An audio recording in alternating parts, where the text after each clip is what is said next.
Okay, so good morning, good night, good afternoon. I'm just going to give you an update on the ongoing redness on the face that was diagnosed as an actinic keratosis. And then a few weeks ago, I did a week and a half of the imicomod. The red spot on the very top is the shave biopsy, which interestingly enough, I was always afraid to get a core biopsy. But interestingly enough, the core biopsy never left any kind of redness or anything, and this stupid shave biopsy has left a lot of redness. As a reminder, the redness on the top layer, so like the shave biopsy just does the epidermis, and the core biopsy goes down into the dermis. So I saw my other doctor. I have a dermatologist, and then I have one that like kind of treats me for Ehlers-Danlos, and I had Mohs surgery in the past, so he's the Mohs surgeon. So I have two dermatologists that work together. The one that did the shave biopsy was treating me for the actinic keratosis. I had documented that story. And then now my Mohs surgeon just wants to actually take a look at the pathology to see how severe the actinic keratosis is. If it is, or if it was severe, then we are just going to go ahead and do PDT, which is photodynamic therapy.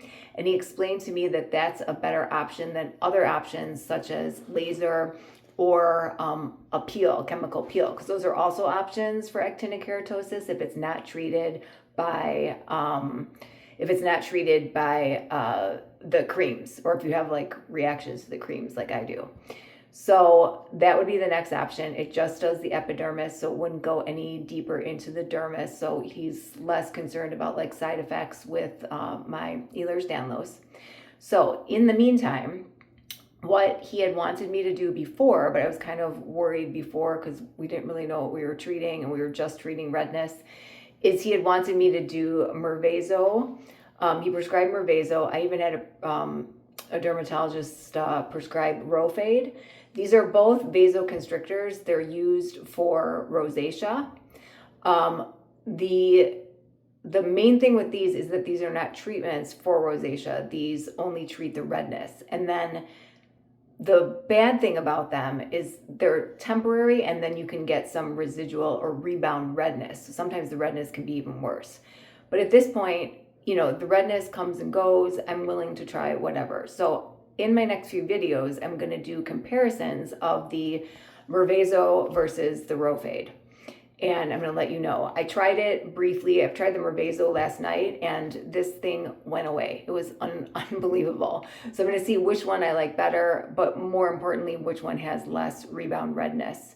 And then he said there is a new medication that's coming out in the future that he would try and get for me that is just basically a vasoconstrictor, same kind of thing, but it doesn't have that rebound redness. So that's so exciting.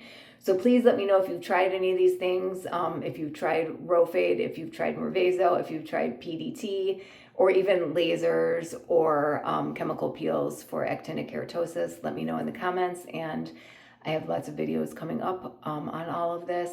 And an update on the bronzer. So I got a replacement from Sephora. It's okay, it works. So it's crazy because the comments were true. So it works. It pushes, like it twists up, but then it doesn't twist back down. So you have to use your finger to twist it back down. So I will be doing an updated, much more normal video with the proper lighting and everything, just so you can see this. But I just wanted to give that update. So thanks for everyone, and have a good rest of your week.